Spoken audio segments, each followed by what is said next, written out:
Nobel Prize winner Alexander Solzhenitsyn, in his opus, The Gulag Archipelago, using the research of a Soviet statistician who had access to secret government files, I.A. Kurganov, estimated that between 1918 and 1959, at least 66 million died at the hands of the communist rulers of Russia. Although that number may be far too high, in Gulag Archipelago 2, Solzhenitsyn affirms that Jews created and administered the organized Soviet concentration camp system in which tens of millions of Christians died. Pictured on page 79 of Gulag Archipelago 2 are the leading administrators of the greatest killing machine in the history of the world. They are Aaron Soltz, Yakov Rappaport, Lazar Kogan, Matvei Berman, Gingrich Yagoda, and Naftali Frankel. All 6 are Jews. Interestingly enough, during this period of murder and mayhem, Jews were a protected class, so much so that the Communist Party took the unprecedented step of making expressions of anti-Semitism a counter-revolutionary offense and thus punishable by death. The Jewish Voice, in January 1942, stated, quote, "The Jewish people will never forget that the Soviet Union was the first country, and is yet the only country in the world, in which anti-Semitism is a crime." The Congress Bulletin, publication of the American Jewish Congress, stated, "Anti-Semitism was classed as counter-revolution, and the severe punishments meted out for acts of anti-Semitism were the means by which the existing order protected its own safety." I ought to quote that one again.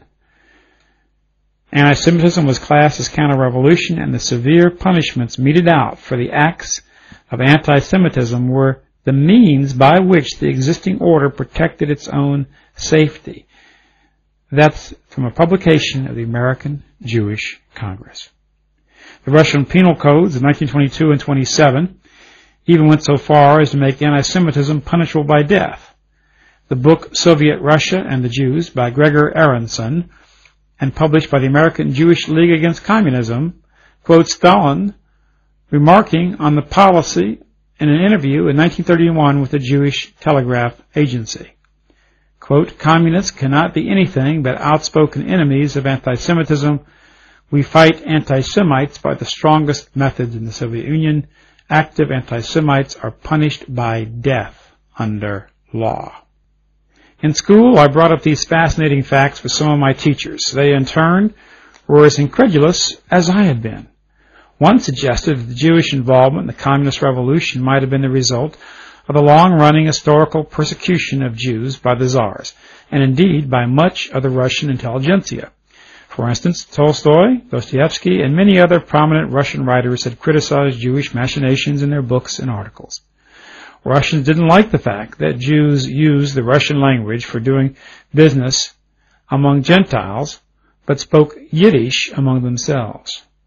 Jews were accused of having an us versus them mentality rather than assimilating with the Christian majority. There had been a running feud between the Russians and the Jews for centuries, and from these conflicts arose pogroms to suppress the Jews.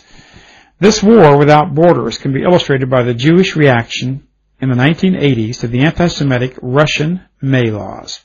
The May laws attempted to restrict Jews from some professions and mandate resettlement of most Jews to the original area of the empire, the Pale of Settlement, a huge area originally set up in 1772, encompassing an area about half the size of Western Europe, extending from the Crimea to the Baltic Sea, in which the Jews had been restricted. In retaliation, Jewish international financiers did their best to destroy the Russian economy. Encyclopedia Britannica describes what happened.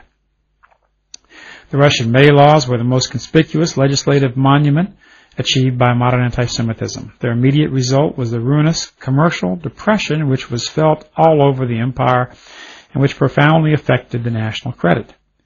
The Russian minister was at his wits' end for money.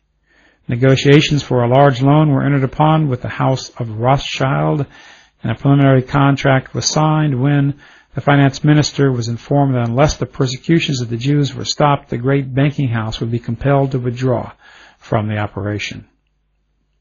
In response to the economic and other pressures put upon Russia, the Tsar issued an edict on September 3, 1882. In it he stated, "For some time the government has given its attention to the Jews and to their relations to the rest of the inhabitants of the empire, with a view of ascertaining the sad condition of the Christian inhabitants brought about by the conduct of Jews in business matters. With few exceptions, they have as a body devoted their attention not to enriching or benefiting the country, but to defrauding by their wiles its inhabitants, and particularly its poor inhabitants. This conduct of theirs has called forth protests on the part of the people. Thought it a matter of urgency and justice to adopt stringent measures in order to put an end to the oppression practiced by the Jews on the inhabitants and to free the country from their malpractices, which were, as is known, the cause of the agitations." Unquote. So you see, Jews had ample reason to attempt to overturn the Tsarist government of Russia, and there is direct evidence that they did just that. The Jewish Communal Register of New York City of 1917 and 18, edited and published by the Jewish community, profiles Jacob Schiff, who at that time was one of the wealthiest men in the world, as head of the huge banking house of Kuhn, Loeb and Company. And the article states how the firm of Kuhn, Loeb and Company floated the large Japanese war loans of 1904-1905, thus making possible the Japanese victory over Russia. It goes on to say, Mr. Schiff has always used his wealth and his influence in the basic interests of his people. He financed the enemies of the autocratic Russian Empire and used his financial influence to keep Russia away from the money market of the United States. Jacob Schiff actually gave somewhere between $17 million and $24 million to finance the Jewish communist revolutionaries in Russia, a sum that would be the equivalent of many hundreds of millions of dollars of today's dollar value. Rabbi Marvin S. Andelman, in his book, To Eliminate the Opiate, cites two sources documenting Schiff's financial support of the communist revolution and ultimate repayment by them. Jacob Schiff is credited with giving $20 million to the Bolshevik Revolution. A year after his death, the Bolsheviks deposited over 600 million rubles to Schiff's banking firm, Kuhn and Loeb.